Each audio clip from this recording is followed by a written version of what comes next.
हौसला वो मंजर भी आएगा, प्यासे के पास चलकर समंदर भी आएगा, थक के न बैठे मंजिल के मुसाफिर, मंजिल भी मिलेगी और मंजिल मिलने का मजा भी आएगा। हेलो नमस्कार साथियों, आप सभी को टारगेट विद नित्यम के इस चैनल में दिल खोल करके स्वागत है। जैसे में आपको लगातार पता चल रहा है कि टारगेट विद नित्यम चैनल से जीके जीएस का सीरीज दिया जाता है जो सभी परीक्षाओं के लिए महत्वपूर्ण है, खासकर बीपीएससी शिक्षक भर्ती, बिहार पुलिस, बिहार दरोगा, बिहार एसएससी, रेलवे या फिर किसी भी भारत के तमाम प्रतियोगी परीक्षाएं जिसमें आपसे जीके जीएस से संबंधित सवाल पूछे जाते हैं, उन सभी परीक्षाओं के लिए वीडियो महत्वपूर्ण होगा। और आज की इस सीरीज में हम लूसेंट किताब का निचोड़ लेकर आए हैं और लूसेंट किताब से टॉप 40 जीके जीएस के प्रश्न लेकर आए हैं जो आपको प्रीवियस ईयर एग्जाम में देखने को मिला होगा और आपके आगामी आने वाली परीक्षा में यहां से कुछ प्रश्न आपके लिए बन सकते हैं। और आज के हम इस सीरीज में सुपर फास्ट रिवीजन देखेंगे। डिस्कशन हमारा बहुत ही कम मात्रा में रहेगा लेकिन सुपर फास्ट रिवीजन रहेगा। पहले आप वीडियो देखिए, वीडियो पसंद आता है तभी वीडियो को लाइक, चैनल को सब्सक्राइब कीजिएगा, ठीक है, अन्यथा कोई दिक्कत की बात नहीं है। तो चलिए आपकी ज्यादा समय की बर्बादी नहीं करेंगे, हम सबसे पहला सवाल से हम आपकी शुरुआत करते हैं कि सौर मंडल पृथ्वी की सतह से कितने किलोमीटर तक फैला है। तो अगर हम औसत ऊंचाई की बात करें तो ये पृथ्वी से सौर मंडल औसत ऊंचाई में 11 किलोमीटर तक फैला हुआ है, ऐसे 1600 किलोमीटर, ठीक है। सौरमंडल की बात करें तो यह पृथ्वी का सबसे नजदीक का वायुमंडल का परत है और इसमें मौसम से संबंधित घटनाएं घटित होती है। जैसे में मौसम का खराब होना, इसी से हमें पता चलता है, वर्षा होना, बादल होना, तूफान आना, क्या आना, तूफान होना। एक हमारे जो है रेलवे एनटीपीसी में सवाल पूछा था कि वायुमंडल के किस परत में वर्षा होती है, यानी वायुमंडल के किस परत में वर्षा होती है, तो सौरमंडल में। और हमारा वायुमंडल का सबसे निचली परत है, सबसे निचली परत का क्या नाम है, सबसे निचली परत का नाम है सौरमंडल। तो इस बात को भी आप ध्यान दीजिएगा। हवाई जहाज जो हमारा होता है, हवाई जहाज, ये हमारा समताप मंडल में उड़ता है और हेलीकॉप्टर वगैरह, ठीक है। चलिए नेक्स्ट सवाल आपसे क्या कहता है कि हिमालय पर्वत का भारतीय क्षेत्र में उच्चतम शिखर क्या है। देखिए अगर हम हिमालय की बात करें तो हिमालय का जो विस्तार है ये भारत के उत्तर से लेकर पूर्वी इलाका तक है, खासकर ये अरुणाचल प्रदेश में इसका खासकर विस्तार है, ठीक है। अरुणाचल प्रदेश में हिमालय पर्वत का, तो हिमालय पर्वत का विस्तार भारत में उत्तर से लेकर पूर्वी तक का है। ये करीबन 2400 किलोमीटर तक ये फैला हुआ है। कौन? हिमालय पर्वत। हिमालय पर्वत की बात करें तो हिमालय के 4 प्रकार हैं। हिमालय के कितने प्रकार? 4 प्रकार। एक है हमारा ट्रांस हिमालय हो गया, उसके बाद आपका हो गया महान हिमालय हो गया जिसको आप बृहद हिमालय भी कहते हैं, उसके बाद लघु हिमालय हो गया और एक हमारा अंतिम लास्ट शिवालिक हो गया, ठीक है। तो महान हिमालय, ये जो ट्रांस हिमालय है, ट्रांस हिमालय के अंदर काराकोरम एक श्रेणी है, पर्वत है, काराकोरम श्रेणी। कौन सी श्रेणी? काराकोरम श्रेणी। इसी काराकोरम श्रेणी की सबसे ऊंची चोटी का नाम है गॉडविन ऑस्टिन, जो कि भारत का सबसे बड़ी पर्वत चोटी है जिसकी ऊंचाई 8611 किलोमीटर है। और ये भारत का सबसे ऊंचा चोटी है जिसको K2 भी कहते हैं, यानी गॉडविन ऑस्टिन इसका नाम है, जो कि ट्रांस हिमालय के अंतर्गत आता है। उसके बाद लद्दाख श्रेणी, जास्कर श्रेणी भी हमारा ट्रांस हिमालय के ही अंदर आता है, तो इस बात को भी आप ध्यान रखिएगा। चलिए नेक्स्ट आपसे पूछता है, एक सेकेंड, नेक्स्ट आपसे पूछता है कि घना पक्षी अभ्यारण्य कहाँ है। तो घना पक्षी अभ्यारण्य राजस्थान में है। राजस्थान की बात करें तो क्षेत्रफल की दृष्टि से भारत का सबसे बड़ा राज्य है। और भारत में बाजरा का सर्वाधिक उत्पादन, बाजरा एक मोटा अनाज होता है, तो भारत में बाजरा का सर्वाधिक उत्पादन करने वाला भारत का एक बड़ा राज्य है राजस्थान। राजस्थान की बात करें तो राजस्थान एक मरुस्थलीय मृदा का एक बहुत बड़ा केंद्र रहा है। और राजस्थान की बात करें तो यहाँ पे रणथंभौर नेशनल पार्क स्थित है। और साथ में राजस्थान में ही केवलादेव, केवलादेव राष्ट्रीय उद्यान भी स्थित है। इस बात को भी आप ध्यान रखिएगा, ठीक है, राजस्थान में ही है। चलिए नेक्स्ट सवाल की बात करें तो आपसे नेक्स्ट पूछता है गेहूं का मुख्य उत्पादक राज्य कौन सा है। तो गेहूं का सर्वाधिक उत्पादन भारत के अंदर उत्तर प्रदेश राज्य करता है। गेहूं का सर्वाधिक उत्पादन, अगर हम लोग चीनी की बात करें तो चीनी का भी सर्वाधिक उत्पादन करने वाला राज्य कौन सा है भारत का, उत्तर प्रदेश है, ठीक है।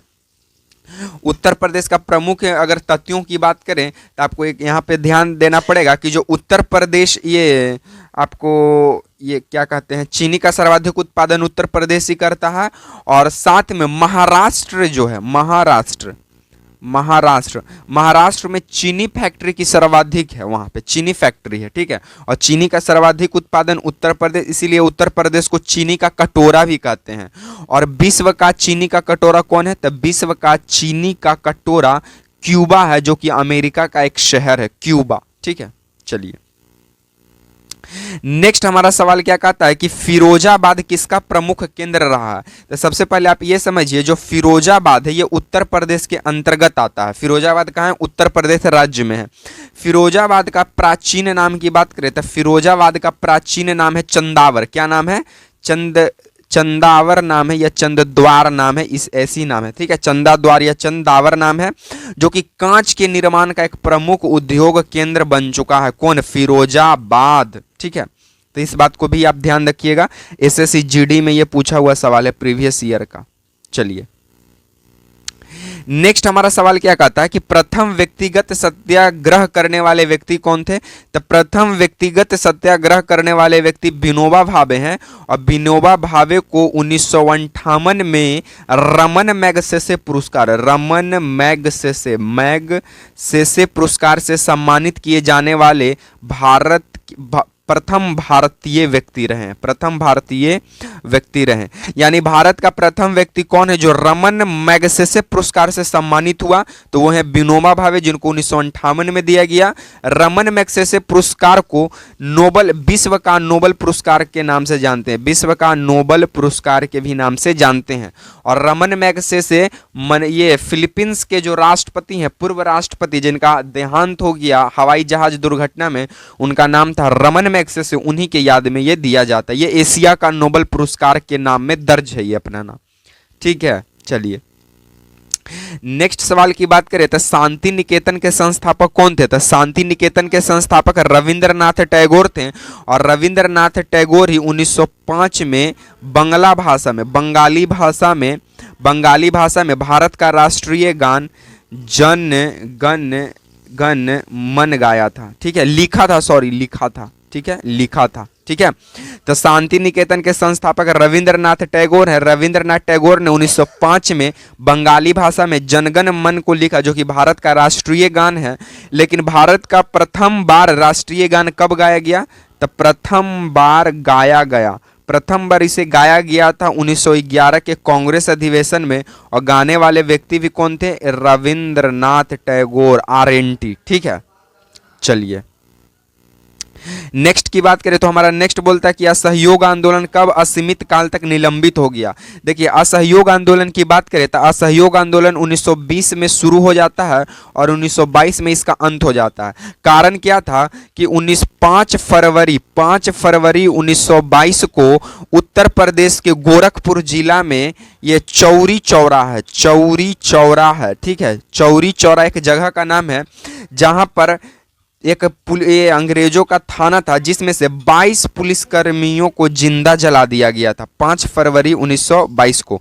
इसीलिए असहयोग आंदोलन को क्या कर दिया गया, स्थगित कर दिया गया गांधी जी के द्वारा। और 12 फरवरी 1922 को गांधी जी को गिरफ्तार कर लिया जाता है, ठीक है। फिर 1924 में इनको रिहा किया जाता है। तो इस बात को भी आप ध्यान रखिएगा कि असहयोग आंदोलन को क्यों वापस ले लिया गया, क्योंकि 5 फरवरी 1922 को चौरी चौरा कांड हो गया था, जिसमें 22 पुलिसकर्मियों को जिंदा जला दिया गया था। चलिए नेक्स्ट की बात करें तो आपसे नेक्स्ट सवाल आपसे पूछेगा कि उच्चतम न्यायालय के जो न्यायाधीश होते हैं, यानी हाई कोर्ट के जो न्यायाधीश होते हैं, उनका कार्यकाल कितने वर्ष का होता है। तो उनका कार्यकाल 6 वर्ष या फिर 65 वर्ष, दोनों में जो पहले पूरा हो जाए रिटायरमेंट हो जाता है। ठीक है, हाई कोर्ट के जज जो या फिर कह सकते हैं जो न्यायाधीश होते हैं उनको कम से कम 6 वर्ष या 65 वर्ष में जो पूरा हो जाए उनको रिटायरमेंट कर दिया जाता है।